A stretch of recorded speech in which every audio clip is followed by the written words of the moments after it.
Gostaria de convidar os irmãos a abrirem a Hebreus, capítulo 11, versículo 22.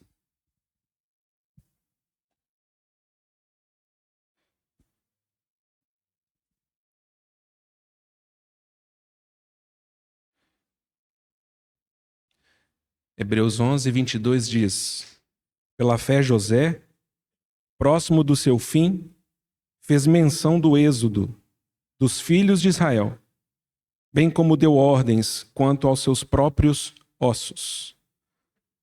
José, próximo do seu fim, fez menção do êxodo dos filhos de Israel e deu ordem quanto aos seus próprios ossos. Nessa manhã, talvez nenhum de nós aqui recebeu tanta declaração de amor no início dessa manhã como nós acabamos de receber do Espírito Santo. Um Deus que ama, ama, ama. E no início de uma semana que se inicia, o Espírito Santo quer impressionar nosso coração com essa verdade. Eu te amo. A dificuldade que temos de aceitar isso é porque talvez temos métricas e buscamos indicadores do amor de Deus em lugares que Ele não prova o seu amor. Então nós começamos a achar que por faltar algumas coisas na nossa vida, pode ser um Deus que não nos ama. Por tirar coisas da nossa vida, que Deus é esse que permite que essas coisas aconteçam. Por termos esperanças nas coisas dessa vida, ficamos frustrados porque Deus não tem a velocidade que esperamos que Ele tenha, ou simplesmente Ele não nos dá as coisas que desejamos que Ele nos dê com respeito às coisas dessa vida. Então nós temos uma sensação de um Deus que não nos ama. Sendo que nós chegamos aqui nessa manhã e que isso fique registrado para a eternidade, que hoje no dia 6 de julho de 2025, Deus tentou te falar: eu te amo. Aquele que não poupou seu único filho, porventura não nos dará juntamente com ele todas as coisas? Então toda crise nossa de fé, ela precisa ser respondida pela cruz do Calvário. Não há outra resposta. E toda dúvida que temos, Jesus Cristo é a resposta. E quando nós nos aproximamos dessa mesa, o Senhor tem declarado o seu amor por nós. E eu queria lembrar essa estranha tipologia aqui dos ossos de José. Gostaria de lembrar os irmãos mais uma vez disso. José é uma das tipologias de Cristo no Velho Testamento, de muitas formas. José foi rejeitado pelos seus irmãos, assim como o nosso Senhor. Ele foi vendido por 20 ciclos de prata. O Senhor foi vendido por 30 ciclos de prata. O pai chora a morte de um filho que depois o reassume. Pela tragédia da sua venda e da traição dos seus irmãos, José, ele se torna uma bênção e uma salvação para os seus irmãos. E nós temos essas figuras, onde vemos claramente José como um tipo do Senhor Jesus.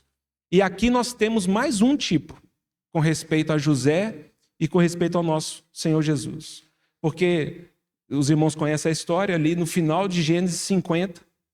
Fica fácil da gente decorar porque é o penúltimo versículo de Gênesis e é o penúltimo versículo de Josué. Gênesis 50, 25, Josué 24, 32. José faz menção que Deus certamente visitaria o seu povo e os levaria para uma terra de descanso. Deus afirmou: o meu povo não ficará aqui. Prepararei um lugar de descanso eterno, perfeito para a humanidade. E José teve essa compreensão profética. E quando ele estava para morrer, ele ordenou os seus filhos: os meus ossos não ficarão aqui. Levem os meus ossos para essa terra que o Senhor há de vos entregar. E é assim que termina Gênesis. José ordenando: não deixe os meus ossos aqui, porque certamente Deus nos levará para um outro lugar. Meu lugar não é nessa terra. Meu lugar não é no Brasil, meu lugar não é no meu sítio, meu lugar não é numa chácara, meu lugar não é na Disney. O Senhor tem prometido um outro lugar para a minha vida. E José faz e ordena que seus filhos jurem isso. Na Páscoa, em Êxodo 13, versículo 19, nos é mencionado, quando o povo de Israel sai do Egito e começa a ir para a terra prometida, depois da passagem do anjo da morte, e o sangue no umbral das portas, quando em Êxodo 13 o povo começa a sua peregrinação, lá nos é dito que levaram com eles os ossos de José. Para que no final, em Josué, depois que eles conquistaram a terra, entraram, tomaram posse cada tribo da sua porção, o penúltimo versículo de Josué nos é dito: e ali, na terra de Efraim, foi enterrado os ossos de José. E nós temos aqui Hebreus 11, 22. Essa curiosa ordenança registrada nas Escrituras. Pela fé, José, próximo do seu fim, ele fez menção do êxodo do povo de Israel e ordenou acerca dos seus próprios ossos. É claro, chegamos aqui, nós servimos um Deus que a morte não pôde retê-lo e ele não viu corrupção. O nosso Senhor não tem ossos para levarmos, mas ele tem o pão e o vinho. Ele estabeleceu esses elementos e ele ordenou o seu povo a fazer memória dele até que ele venha. Nós estamos diante de um memorial, que assim como José deu os seus ossos como um memorial para o povo de Israel, e durante aqueles anos no deserto, eles poderiam olhar para aqueles ossos e lembrar que certamente o Deus de nossos pais não é um Deus que mente. Ele certamente nos levará para a terra de descanso. Certamente o nosso futuro não será contado pela experiência do hoje. O Senhor tem preparado lugar para o seu povo. E da mesma forma o Senhor Jesus faz essa promessa. O que nós estamos fazendo aqui não é uma invenção religiosa. Nós não estamos partindo o pão como uma ideia de um pai da igreja, de um apóstolo. Nós estamos fazendo memória daquele que ordenou. Coma e beba e lembre-se que, como o irmão acabou de orar e como temos cantado, o Senhor ele está fazendo provisão para que todos nós cheguemos na terra do descanso. E nós temos essa figura aqui de Israel, tão emblemática para a nossa história de fé. Porque o povo justamente falha.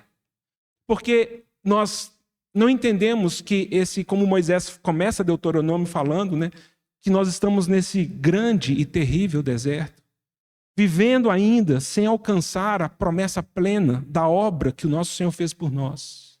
E nós estamos passando por esse deserto. O povo falha no deserto porque eles olham para trás e desejam a experiência do Egito novamente.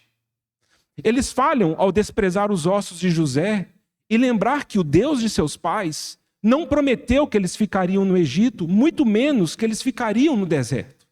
Mas o Senhor está preparando lugar. Então, uma crise que nós temos é uma crise existencial, é uma crise espiritual gravíssima. É que nós não queremos que o Senhor nos tire daqui e nos leve para o lugar que Ele está nos preparando. Nós estamos desejosos de continuar experimentando as coisas desse mundo. E é isso que essa mesa ela não dá amém para essas intenções. Quando no meu coração as coisas dessa vida se tornam o centro, essa mesa se torna realmente um rito. Porque o Senhor fala: vou para o meu Pai, né? João 14, vou preparar lugar para que onde eu esteja, estejais vós também. Mas isso não fala ao meu coração. Porque o que eu quero é ser curado da minha doença. Não, eu quero saber o seguinte: esse Deus me ama mesmo? Então por que Ele não me dá um filho? Por que Ele não salva meu pai? Por que Ele não me dá um emprego melhor? Por quê? Mas o Senhor fala: não. O memorial, ele não te garante uma vida no deserto, porque a vida no deserto ela é transitória. O que essa mesa está te falando é: eu te amo e eu estou preparando o lugar para você.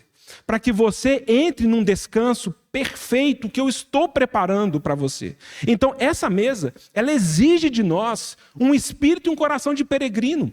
Essa mesa nos lembra que nós estamos partindo o pão até o dia que veremos o nosso Senhor novamente. E essa é a palavra dele em Mateus 26, não é?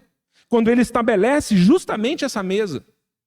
Ele fala: já não beberei mais do fruto da videira até que eu venha no reino do meu Pai e eu beba novo convosco novamente. Haverá o dia em que partiremos o pão com nosso Senhor. Haverá o dia que nós não precisaremos mais desse memorial, porque Ele estará conosco. Haverá o dia que o deserto vai acabar. Entraremos no descanso eterno que o Senhor tem preparado para nós. Então, quando isso se torna a bússola, a nossa orientação, caminhar nessa terra, não haverá nada. Você pode listar para mim aí, lista para mim. O que pode ser mais importante com respeito ao consolo do seu coração do que essa verdade? Saúde, dinheiro, família, carro, bens, ministério. O que é mais importante do que o memorial que o Senhor falou em breve? Em breve. Lembre-se, você está num grande e terrível deserto. Eu visitarei você e levarei para a terra de descanso. Lewis tem uma expressão interessante, né? Ele fala que quando a igreja se reúne, é como se nós estivéssemos ligando um radiofrequência, porque está em ambiente de guerra. E C.S. Lewis está falhando bem aqui, hein? C.S. Lewis escreve isso no livro Cristianismo Puro e Simples, que são mensagens que ele falou durante a Segunda Guerra Mundial para os ingleses. Então ele usa esse contexto, talvez para encorajar os ingleses. E ele fala, a igreja sabe que ela está num grande e terrível deserto. A igreja sabe que o destino dela não é. A igreja sabe que estamos cercados por inimigos. A igreja sabe que o Senhor, na sua provisão, tem nos dado maná todos os dias para o nosso sustento. E pela graça dele, às vezes ele nos leva a oásis como Elim. Pela graça, envia codornizes e nós comemos carne. Mas nós não estamos na nossa casa. Essa mesa, a de frequência do povo de Deus, que se sintoniza com o Espírito Santo fala no nosso coração, em breve, não importa a dor que você está sentindo, em breve acaba. Não importa a carência, o medo, a escuridão, em breve acaba. Ele dá um testemunho para nós, quanto mais o memorial do próprio Senhor Jesus. Que o Senhor provisão de fé para você agora, tome posse dela. A provisão de cura para você agora, tome posse dela. A provisão de declarar o seu amor por nós, a provisão, Senhor, restaurar a nossa esperança e a nossa fé nele. Tira a sua esperança das coisas dessa vida. Isso terá um fim um dia. Não coloque a sua esperança em alguma coisa que você pode perder. Porque se você perder isso, você vai virar uma pessoa desesperada. A nossa esperança está no Senhor Jesus, porque ninguém pode tirá-lo de nós. E assim se fecha. Nosso Deus não é um Deus de enigmas. Nosso Deus, ele não é um Deus contraditório. Não é um Deus que brinca conosco. Se nós estamos nessa bipolaridade, é porque nós não temos entendido a mensagem dessa mesa, nem o evangelho perfeito de Jesus Cristo em nosso favor. Nós não chegamos à nossa casa. E talvez esse seja o nosso problema. Amamos o mundo. E quando amamos o mundo, o amor do Pai não está em nós. E aí tudo se desconstrói na nossa fé. É aquela velha história, conhecemos ela bem, né? Daquela missionária que ficou 30 anos em missões. E quando ela volta para sua casa já idosa, quando ela chega na sua casa, sai do navio, não tinha ninguém esperando ela lá no cais. Só o irmão dela. E ela desce e o irmão dela, amargurado, vendo aquilo, falou, você ficou 30 anos servindo, pregando, dando a sua vida. Você, entre aspas, desperdiçou a sua vida. Não teve ninguém para vir te agradecer, uma igreja ingrata, irmãos ingratos. É assim quando você volta para casa? É assim que você é tratada? E foram embora. E no dia seguinte, essa senhora procurou seu irmão e falou assim, aqui, eu perguntei para Deus. Essa pergunta que você fez para mim, eu perguntei para Deus. Perguntei para ele, Senhor, é assim mesmo? Quando nós voltamos para casa, é assim que nós somos tratados? E ele me respondeu. E aí o irmão falou, ele respondeu o quê? Eu falei, respondeu que eu ainda não cheguei em casa. Eu ainda não cheguei em casa. Essa mesa, dá provisão de fé para passarmos esse grande e terrível deserto, até que Ele venha. Que o Senhor nos dê da sua própria vida e fortaleça o nosso coração enquanto peregrinos. E nós nos encorajemos e nos lembremos que ainda não chegamos em casa. Antes de cantarmos a sugestão do Vico, enquanto partimos o pão, poderíamos cantar vinho e pão.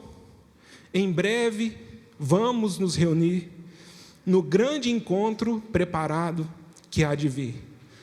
Na glória do Senhor, com todo o resplendor, com vinho e pão, celebraremos comunhão.